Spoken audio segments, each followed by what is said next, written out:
প্রেম কোথায় কখন জন্ম নেবে কেউ বলতে পারে না, তবে চুরির ঘটনাকে ভালোবাসার সম্পর্কে রূপ নিতে আগে কখনো দেখা যায়নি।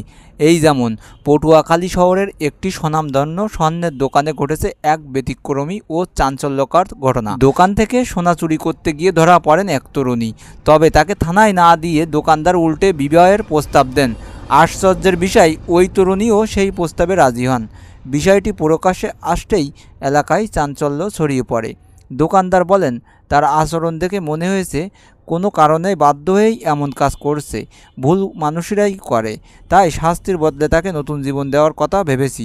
ঘটনার পর দোকানদারের পরিবার বিষয়টি নিয়ে সিদ্ধান্ত বসে। উভয় পরিবারের সম্মতি বিয়ের সিদ্ধান্ত চূড়ান্ত হয়। তবে স্থানীয়দের কেউ কেউ বিষয়টিকে মানবিক উদ্যোগ বলে স্বাগত জানালেও অনেকেই সামাজিকভাবে এই ধরনের সিদ্ধান্ত ভবিষ্যতের প্রভাব পড়বে বলে আশা করছে। আর বন্ধুরা, তোমাদের এইসব আজগবি ভিডিও যদি ভালো লেগে থাকে তাহলে আমার চ্যানেলটা সাবস্ক্রাইব করতে ভুলবে না, আর লাইক দিও। ভালো থাকো।